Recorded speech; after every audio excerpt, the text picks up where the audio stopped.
在《雪中悍刀行》当中，要说出场最奇怪的人物，那肯定就是骑着熊猫拿着向日葵的呵呵姑娘了。这位平常只会呵呵不爱说话的姑娘，又有着什么样的故事呢？呵呵姑娘是一位刺客，只不过和别的刺客杀手不同的是，呵呵姑娘出场时的装扮十分的别致，骑着熊猫，手举向日葵，怎么看这位小姑娘都不像是一个刺客。呵呵姑娘一出场就是冲着刺杀徐凤年去的，几次刺杀让徐凤年吃尽了苦头，刺杀没能成功，却阴差阳错的帮徐凤年击杀了大黄庭。就在徐凤年怀疑他是哪位仇敌请来刺杀他的时候，呵呵姑娘却在他遇到危险的时候出手了，将那天下第11的宗师王明银给杀死了。这让徐凤年摸不着头脑。用呵呵姑娘自己的话来说，那就是徐凤年是他的目标，徐凤年只能死在他的手里，别人碰他一个手指头都不行，所以他就将王明银给杀了。之后芦苇荡刺杀结束，徐凤年折返途中又被呵呵姑娘偷袭，一掌拍在了徐凤年的身上，差点要了徐凤年的命，他拼死反抗，用出了老黄的剑9 6千里才将呵呵姑娘逼退。这次刺杀失败，呵呵姑娘并没有就此作罢，而是一直跟着徐凤年找机会刺杀他。在徐凤年登上龙虎山，一人在山顶看日出的时候，呵呵姑娘悄悄地从悬崖峭壁上爬了过来。徐凤年看到他之后有些惊讶，不过并不怕他突然出手袭杀自己，反而邀请他看完这场日出后，两人再动手。呵呵姑娘答应了，和徐凤年坐在一起看日出。等看到红日从东边升起，一瞬间霞光万丈的美景时，呵呵姑娘的想法变了。此时的她不再想杀死徐凤年了，而是想要尽自己所能的保护他。即使徐凤年在未来会早死，自己也不惜以命换命，让徐凤年活下来。那么呵呵姑娘为何会有这样的转变呢？她刺杀徐凤年的原因又是什么呢？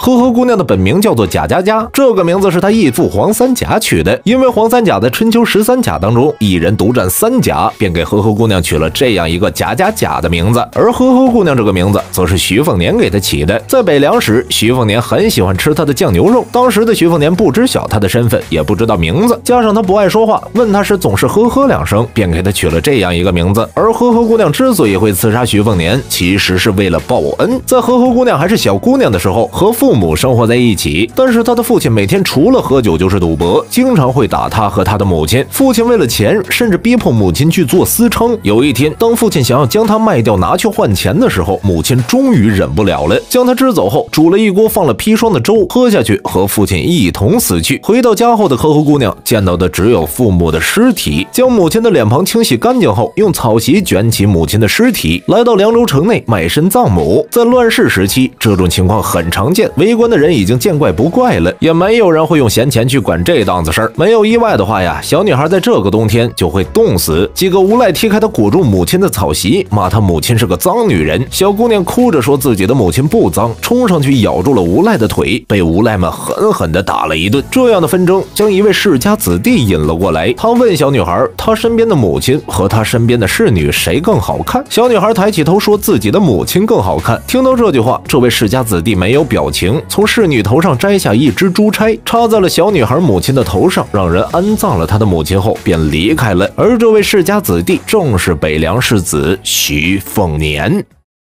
在《雪中悍刀行》当中，要说出场最奇怪的人物，那肯定就是骑着熊猫拿着向日葵的呵呵姑娘了。这位平常只会呵呵不爱说话的姑娘又有什么样的故事呢？母亲被安葬后，呵呵姑娘便记住了这位帮她的世家子弟。自那以后，她便喜欢起了收集珠钗。在母亲的坟前，小女孩遇到了黄三甲，这位春秋大魔头看着和自己早夭的女儿极为相似的小女孩，便将她收为了自己的义女，取名为贾佳佳。黄三甲告诉她，徐凤年以后会死得很惨。在历史当中，徐凤年最后的结局肯定是不得好死，与其莫名其妙的死在别人手里，还不如死在你的手上，至少死得痛快。心思单纯的呵呵姑娘便开始了自己的报恩之旅，开始一次次的刺杀徐凤年。只不过龙虎山看完日出后，他就想通了，即便徐凤年这一生活到30岁就会死，自己也想保护他，让他安稳的过完这一生。谁让徐凤年死，那他就让谁死。所以在武帝城时，赵宣肃临死前将结束全部转嫁到徐凤年身上，呵呵姑娘出现了，将这些结束全部转嫁到了自己的身上，让徐凤年逃过一劫。在王仙芝前往北凉准备杀死徐凤年的路上，呵呵姑娘面对这位无敌一甲子的老怪物，即便熊猫死了，手中的向日葵也凋零了，她依旧摘下头上的貂帽，取下那只心爱的珠钗，坦然去赴死，只为给徐凤年争取时间。据北城一战，呵呵姑娘救下了众多武道宗师，即便腿上中箭，也想为徐凤年年去做一些事情。徐凤年一只珠钗的恩情，他用了一生来还。好了，今天的内容到这里就结束了，欢迎在留言板讨论。最后走之前，不要忘记关注乐风啊！